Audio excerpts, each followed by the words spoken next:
20 साल की उम्र में अगर को आपसे कोई कहे कि मैं आपकी नौकरी लगवा दूं, और वो आदमी आपको ले जाए और नौकरी दिला दे, और नौकरी भी ऐसी जगह दिला दे जहां पर जो उसकी मालकिन है वो एक बहुत ही खूबसूरत, सुंदर और सुशील है, और वो इतना चाहने लगे आपको, इतना आपके साथ व्यवहार में रहने लगे, तो आपको क्या लगेगा कि मैं नौकरी कर रहा हूँ या कोई जन्नत की जिंदगी जी रहा हूँ। हाँ, ऐसा ही होता है इस रवि नाम के लड़के के साथ। ये लड़का नौकरी करने जाता है, और वहाँ इसकी जो मालकिन होती है वो बहुत ही खूबसूरत होती है और शरीर से बहुत ही सुडौल होती है। अब इस लड़के को नौकरी नहीं, जन्नत की जिंदगी मिली थी। आप सुन रहे हैं कौशल किशोर के द्वारा ये सच्ची घटना, जिसमें आपको इस घटना के बारे में जब पूरा पता चलेगा तो पता लगेगा कि कैसे लोग नौकरी करने के बाद में फंस जाते हैं।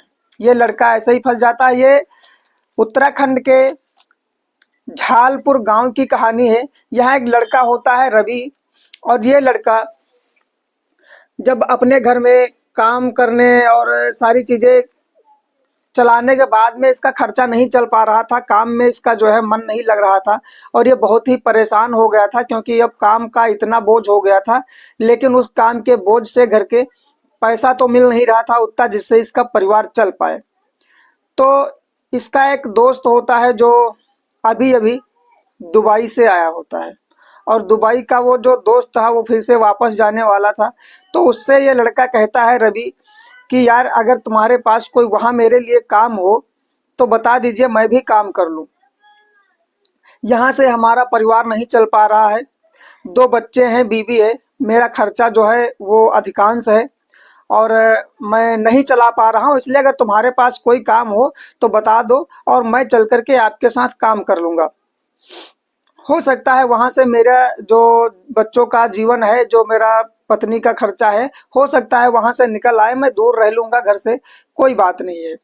तो वो लड़का कहता है कि ठीक है, मैं जा रहा हूँ और मैं आपको 4 से 5 दिन के अंदर फ़ोन करूँगा वहाँ पर बात करके। दुबई में जब वो लड़का चला जाता है, रहने लगता है, तो वो काम के बारे में किसी से मालूम करता है। तो एक उसका जो और साथी था वो बताता है कि पास में एक महिला है, उसे एक जो लड़के की ज़रूरत है जो उसके घर में रहे और उसकी देख रेख करे। तो वो लड़का जाता है, उससे मालूम करता है कि क्या मैडम आपको किसी वर्कर की डिमांड है, आपको कोई काम करने वाला लड़का चाहिए। तो वो आदमी, वो जो औरत होती है, कहती है कि हाँ, मुझे एक लड़का चाहिए लेकिन नौजवान हो। एक बार उस लड़के के मन में ख्याल आता है कि क्या मैं ही काम कर लूं क्या, क्योंकि उस जो महिला थी वो देखने में बहुत खूबसूरत थी और बहुत ही सुंदर थी।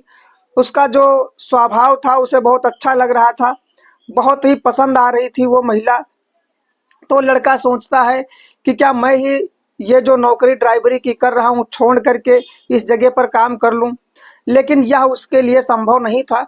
इसलिए कहता है कि चलो कोई बात नहीं है, मैं यहाँ पर रवि को लगा देता हूँ। वो कम से कम जब उसे इस बात का पता चलता है तो वो फिर फ़ोन करता है और रवि से बात करता है और कहता है कि तेरी नौकरी नहीं, मैं तुझे जन्नत में डाल रहा हूँ। रवि इतना सुनने के बाद में सोचता है कि ऐसा क्या है कि आप हमें जन्नत में डाल रहे हैं, नौकरी नहीं है जन्नत है। तो वो लड़का कहता है कि एक नौकरी है तेरे लिए, उस नौकरी में तुझे एक जो मालकिन है तुम्हारी उनके लिए खाना बनाना है, चाय बनानी है, बाहर से सामान लाना है, और बस उनके वहाँ उनकी देख रेख ही करनी है। उसके बदले आपको अच्छा पैसा भी मिलेगा, जितना मुझे नहीं मिल पा रहा है उतना पैसा तुम्हें मिलेगा। तो लड़का बस उसी वक्त अपने घर से, अपने घर वालों को बता करके कि मैं नौकरी पे जा रहा हूँ, काम पे जा रहा हूँ, मुझे दुबई से फ़ोन आया है। तो उसकी पत्नी एक बार कहती है कि काम क्या है। उसकी पत्नी कहती है कि काम क्या है, तो वो बताता है कि मुझे ऐसे ऐसे काम में नौकरी मिली है। तो उसकी पत्नी मना करती है कि मैं इस काम के लिए, और उस महिला के घर पे और उस जो काम वाली है जिसके यहाँ काम करने जा रहा हूँ मालकिन, मुझे उसकी नीयत अच्छी नहीं लग रही है, यहीं से मैं आपको नहीं जाने दूंगी। स्वामी आप मत जाइए, वहां मत काम मत करिए।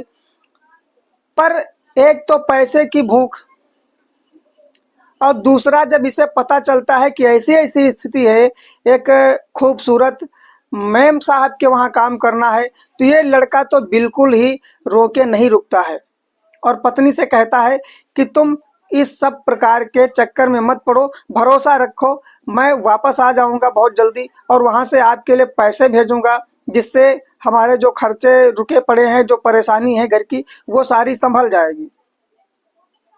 तो वो लड़का यहाँ से बहुत जब मिन्नतें करता है, गुजारिश करता है पत्नी से और माता पिता से भी जब कहता है, तो खैर घर वाले उसे इजाज़त दे देते हैं, पत्नी भी उसे हाँ कर देती है और वो उसी दिन टिकट कटा करके रेलवे स्टेशन पर जा करके ट्रेन में बैठ लेता है। अब ये रास्ते में सोचता हुआ जा रहा था कि शायद मेरी जिंदगी का बहुत ही जो समय खूबसूरती का है वो आने वाला है। मुझे तो ऐसी नौकरी मिल गई है जिसमें ऐसा ऐसा बताया जा रहा है। तो लड़का इतना खुश होता है, लेकिन लड़के को मालूम ही नहीं था कि वो किस जाल में फंसने जा रहा है। बस यहीं पर सतर्क रहने की जरूरत है, यहीं पर आपको सुरक्षा के मामले में ध्यान रखने की जरूरत है कि अगर बहुत सारी चीजें बहुत सही काम करने लगे तो कहीं ना कहीं कुछ ना कुछ गलत होने वाला होता है। अच्छा पैसा और अच्छी मेम साहब और काम कुछ नहीं था, और हार्ड वर्क से ज्यादा इसको पैसे मिल रहे थे। लड़का नहीं समझ पाता है और वो जो इसका साथी था उसने भी पूरी जानकारी नहीं प्राप्त कर पाई, जिसकी वजह से वो जान सके। महिला के पास वहां पहुंचता है, वो बताता है और नौकरी लगवा देता है, वो काम करने लगता है। आज 4 से 5 दिन हो जाते हैं काम करते वक्त। जब 4-5 दिन हो जाता है इसको, तो एक दिन महिला कहती है कि काम आप पूरी तरह समझ लिए हो ना रवि जी? हाँ मैम, मैं काम पूरी तरह समझ गया हूँ। मुझे सब्जी लाना है, खाना बनाना है, चाय बनानी है और घर की निगरानी करनी है। तो वो मेम साहब कहती हैं कि इसके अलावा एक और काम है जो अभी तक आपसे नहीं लिया गया है। वो मैम साहब कहती हैं कि एक और काम है जो आपसे नहीं लिया गया है, आपको मेरे कपड़े धुलने हैं। अब उसे बहुत अजीब लग रहा था कि मेम साहब के कपड़े धुलने हैं, ये तो मुझे नहीं बताया गया था। तो वो मैम कहती हैं कि अगर आपको नहीं बताया गया था तो अभी और इतने काम हैं कि जो तुम्हें सारे काम नहीं बताए गए हैं। बिल्कुल आप सुनेंगे तो हैरान हो जाएंगे इस कहानी में जो मोड़ आएगा। इंतजार करिए, मैं पूरी कहानी आपको बताता हूँ। वो लड़का ये जान ही नहीं पाता है कि मुझे क्या क्या काम करने हैं, और वो मेम साहब जब कहती हैं कि अभी और बहुत सारे काम करने हैं, आपको करने पड़ेंगे, तो लड़का बहुत हैरान और परेशान हो जाता है। कहता है कि और भी बता ही दीजिए, मैं कर सकूंगा तो करूंगा, नहीं कर सकूंगा तो फिर नहीं करूंगा, मैं वापस अपने हिंदुस्तान चला जाऊंगा। इस मामले में औरत कहती है कि मैं आगे के सारे काम आपको शाम को समझाऊंगी। शाम को समझने के लिए ये लड़का अपने सारे काम जो भी घर के होते हैं शाम 7-8 बजे तक सारे निपटा देता है और 8 बजे पूरी तरह से मेम साहब के साथ बैठ जाता है और कहता है कि मुझे आगे के क्या काम है वो बता दीजिए। तो वह मैम कहती है कि आपको काम करना है कि मेरे पैर दबाने होंगे और मेरी मसाज करनी होगी। आपको मेरे पैर भी दबाने हैं और मसाज भी करनी है। लड़का ये देख करके, ये सुन करके बहुत चौंक जाता, हैरान हो जाता है कि क्या आपके साथ ऐसा काम। और कहते हैं हाँ, केवल इतना ही नहीं, आपको मेरे साथ जो शारीरिक संबंध है, जो पति पत्नी का रिश्ता होता है, उस तरह से रहना होगा। ये लड़का अब बहुत ज्यादा हैरान हो चुका था और ये अब समझ रहा था कि मैं अब कहीं न कहीं फंसने वाला हूं, और ये हकीकत में फंसने वाला ही था। जब लड़का ये सुनता है कि उसकी मकान मालकिन कहती है, मालकिन की आपको हमारे साथ सेक्स करना पड़ेगा, आपको हमारे साथ हम बिस्तरी करनी पड़ेगी, रात में हमारे साथ सोना पड़ेगा, तब लड़का बहुत ही हैरान हो जाता है कि क्या इस सब काम के लिए भी नौकरी दी जाती है। तो वो लड़का सोचता है कि अब कहीं ना कहीं हम गलत रास्ते में फंस गए हैं, अब कैसे न कैसे हमें यहाँ से भागना होगा। लेकिन भागने के लिए भी उसके साथ कोई साधन नहीं थे, कोई जो है वो जाता तो फिर जाता कैसे, कैसे भाग के जाता, पैसा भी उसके पास कुछ भी नहीं था इस समय। तो वो जो मालकिन होती है उसकी, वो भी महज 25-30 साल की थी, और उसका शौहर जो था वो दुबई से कम 300 किलोमीटर और दूर रहता था, जो वो आने में कम से कम उसको 6 महीने लग जाते थे। 6 महीने के बाद एक बार आना जाना रहता था उसका। तो ये लड़का सोचता है कि चलो कोई बात नहीं है, हो सकता है मैम अच्छी हो और हमें पैसा भी मिले और हमें ये सुविधाएं भी मिले, हमें ये भी नहीं एहसास होगा कि हम घर से दूर हैं, हमारी पत्नी हमारे साथ नहीं है। लेकिन वो उस लड़के को इतना चाहने लगती है कि वो लड़का, उससे अब दूर रहने में बहुत ही दिक्कत हो रही थी उस लड़के से, वो एक पल दूर नहीं होना चाहती थी। अब उसको अपने पति की तरह वो लड़की, वो 26 साल की औरत अपने पति की तरह उसको रख रही थी। इसी में वो इतना, लड़का भी जो है मस्त, मेम साहब भी मस्त, सब कुछ सही चल रहा था। तब तक अब इधर इसका जो, इसकी पत्नी थी वहां से फोन आता है। इन सब समय में 6 महीने कैसे गुजर गए इस लड़के को पता ही नहीं चला। जब उसके घर से फोन आता है, उसकी पत्नी फोन करती है कि अब वापस आ जाओ, इतना काफी समय हो गया है और त्योहार भी आने वाला है, तो यहाँ सब लोग जो है आपका इंतजार कर रहे हैं, बुला रहे हैं। तो वो अपनी मालकिन से जाने की बात करता है कि मैं घर जाना चाहता हूँ। तो वो कहती है कि देखो आप हमारे पति हो गए हो, अब मैं जिस तरह चाहूंगी उस तरह तुमको यहाँ पर रहना पड़ेगा, इसलिए तुम घर नहीं जा सकते। तो वो लड़का घर पे अपने बहाना करता है कि अभी मुझे छुट्टी नहीं मिल रही है। लेकिन अब चलो 1 महीने 2 महीने फिर हो जाता है, घर वाले इसकी बात मान लिए थे। लेकिन 2 महीने के बाद फिर से अब जो है फोन करते हैं कि आओ। इधर अब क्या हो रहा था कि वो औरत, जो इसकी मेम साहब थी, उसने पूरी तरह से घर से रिश्ता खत्म करवा दिया इसकी पत्नी से और कहा कि अब तुम्हें घर नहीं जाना है, पत्नी से बात नहीं करना है। इसको पूरी तरह से अपनी कस्टडी में रख लिया था और अब ये इसे किसी भी हाल में छोड़ने वाली ही नहीं थी। लड़का जब काफी दिन नहीं आता है, 1 साल 6 महीने, 6 महीने से 1 साल हो जाता है, और अब तो फोन करना, बातचीत करना सब कुछ बंद कर देता है।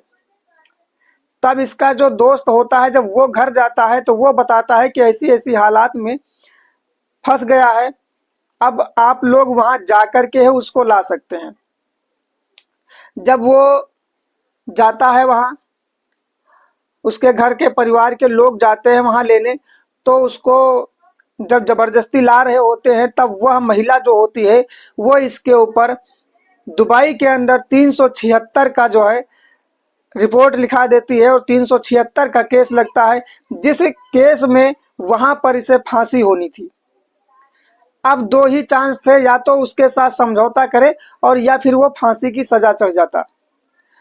उस रात उसने ये बात हाँ कर ली कि ठीक है, हाँ हम आपके साथ रहेंगे, हम घर नहीं जाएंगे। लेकिन एक दिन ऐसा होता है कि वो सारी तिजोरी साफ कर देता है। उसके 2-3 महीने बाद वो रवि उसकी तिजोरी साफ कर देता है, और तिजोरी साफ करने के बाद में रात में उस मेम का मर्डर करके और दुबई से भागने की कोशिश करता है। लेकिन वो रास्ते में ही दबोच लिया जाता है। जब उसे पुलिस रास्ते में ही पकड़ लेती है और देखती है कि इसके पास, इसके कपड़ों में खून लगा है और ये कहीं ना कहीं कोई गुनाह करके भागा हुआ है, जब पूरी जानकारी और पता लगाई जाती है तो पता लगता है कि एक महिला का मर्डर करके चला आया है। जब इस मामले में पुलिस जानकारी प्राप्त कर लेती है, जान जाती है, तो इस पर 302 का मुकदमा डाल करके और इसे जेल भेज दिया जाता है और फिर फांसी की तारीख तय कर दी जाती है। इस लड़के को वहां फांसी हो जाती है। जब फांसी हो जाती है तो घर वाले और परिवार वाले सब बेहद दुखी हो जाते हैं। तो इस कहानी में ये था कि कमाने के चक्कर में और कहीं खुशनुमा माहौल भी मिल जाए तो उस माहौल में इतना मदमस्त ना हो ताकि समझ ना पाए कि क्या होने वाला है। वो रवि समझ नहीं पाया उसके साथ क्या होने वाला है और उसके साथ कुछ ऐसी घटना घट गई जिससे वो बाहर निकल ही नहीं पाया और वो जो उसकी मेम थी वो भी जान से चली गई और इसे भी फांसी हो जाती है। दोनों लोग जान से चले जाते हैं तो अवैध संबंधों में ज़्यादा बेहतर संबंध ना होने के कारण ऐसे नौकरी चाकरी में जब जाएं तो बहुत ज़्यादा जानकारी प्राप्त कर लें। अधूरी जानकारी पे अगर अच्छी जानकारी ना हो या आपको जब कभी जरा सा भी संदिग्ध लगे तो वहां से निकलने की कोशिश करें।